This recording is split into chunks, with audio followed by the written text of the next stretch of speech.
Hello guys, welcome to my channel. ఎవరైతే first time నా ఛానల్ని చూస్తున్నారో ప్లీజ్ లైక్ చేసి సబ్స్క్రైబ్ చేసుకోండి. మనం కిచెన్లో ఉన్నటువంటి గ్యాస్ స్టవ్ని ఎప్పుడూ పరిశుభ్రంగా ఉంచుకోవాలి అని అంటే ఈ సింపుల్ చిట్కాతో అయితే గ్యాస్ స్టవ్ని చాలా ఈజీగా అయితే శుభ్రపరచుకోవచ్చు అనమాట. ఎంత పేరుకున్న జిడ్డును కూడా సరే ఈ టిప్ అనేది మీరు ఫాలో అయ్యారంటే చాలా వైట్గా అట్లా వచ్చేస్తుంది అనమాట. సో చూశారు కదా, నేనైతే బేకింగ్ సోడానైతే తీసుకున్నాను, అంటే వంట సోడా అనమాట. అది గ్యాస్ మొత్తం అయితే చూపిస్తున్నట్లుగా అయితే ఈవెన్గా స్ప్రెడ్ చేసుకున్నట్టు మొత్తం అయితే వేసుకోవాలి. తర్వాత అయితే వెనిగర్ని అయితే తీసుకోవాలి. లేదంటే మీ దగ్గర వెనిగర్ లేదు అని అంటే దీని ప్లేస్లో నిమ్మకాయలు ఉంటాయి కదా, నిమ్మకాయ రసం అయినా సరే తీసుకొని దాని మీద వేసుకున్నామంటే జిడ్డు ఉంటుంది కాబట్టి బంకలాగా అదంతా పోతుందన్నమాట నిమ్మకాయ వేయడం వల్ల పులుపుకి. సో నేనేంటంటే వెనిగర్ని అయితే యూజ్ చేస్తున్నాను. వెనిగర్ని అయితే నాకు ఒక 3 కప్స్ అయితే పట్టాయన్నమాట ఆ మూతతోటి. కొంచెం ఎక్కువ జిడ్డు ఉంది అంటే కొంచెం ఎక్కువే యూజ్ చేసుకోవచ్చు, దీనివల్ల ప్రాబ్లం ఏమి ఉండదన్నమాట. సో మొత్తం అయితే గ్యాస్ అంతా వేసుకోవాలి వెనిగర్ని కూడా. తర్వాత అయితే అది చూపిస్తున్నట్లుగా స్టీల్ పీస్ ఉంది కదా, దాన్ని అయితే తీసుకొని గ్యాస్ అంతా మనమైతే రబ్ చేస్తున్నట్టు రుద్దుకోవాలన్నమాట.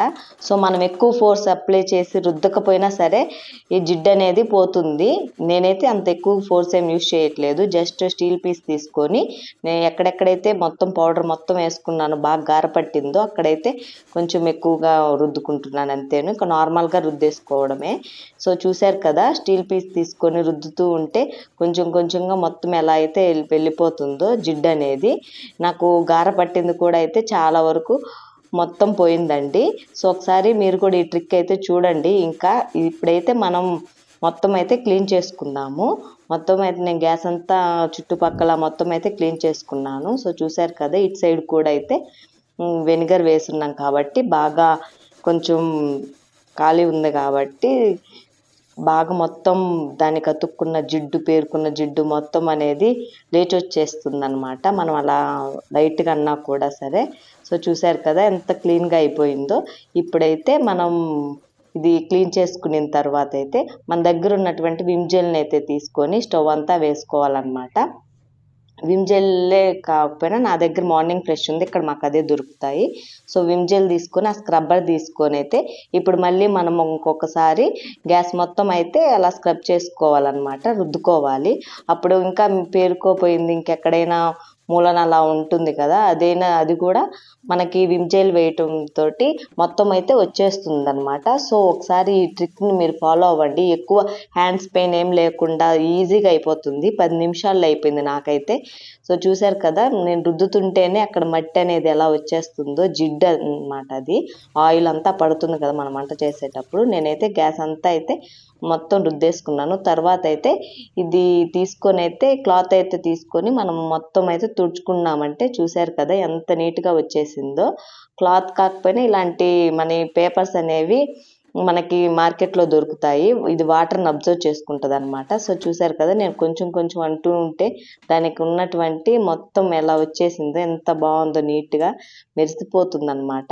సో ఒకసారి నేను చెప్పిన ఈ టిప్ని మీరు ఫాలో అవ్వండి, మీకు కూడా గ్యాస్ స్టవ్ చాలా అంటే చాలా నీట్గా ఉంటుంది. నాది వైట్ గ్యాస్ స్టవ్ కాబట్టి కొంచెం మరకలు పడ్డా కూడా బాగా కనిపించేస్తాయి. సో చూశారు కదా, నేను ఆ టవల్ తోటి ఎంత నీట్గా అన్నాను, మొత్తం అబ్జర్వ్ చేసుకొని మట్టి అంతా వచ్చేసింది. సో చూశారు కదా, ఫైనల్లీ ఫస్ట్ చూసిన దానికి ఇప్పటికి ఎంత నీట్గా ఉందో గ్యాస్ స్టవ్ అనేది. చాలా అంటే చాలా బాగుంది, నాకైతే బాగా వర్కౌట్ అయిందనమాట. మీరు కూడా ఒకసారి ఈ టిప్ని ఫాలో అయ్యి అయితే చూసుకోండి. ఇకైతే దానిపైన వచ్చే బర్నర్కి పక్కన ఉంటాయి కదా సైడ్స్, అవి కూడా అయితే నేను స్క్రబ్బర్ తీసుకొని జస్ట్ మనకి విమ్ బార్ ఉంటుంది కదా సోప్, దాన్ని తీసుకొని అయితే నేనైతే రబ్ చేసుకుంటున్నాను అనమాట మొత్తం.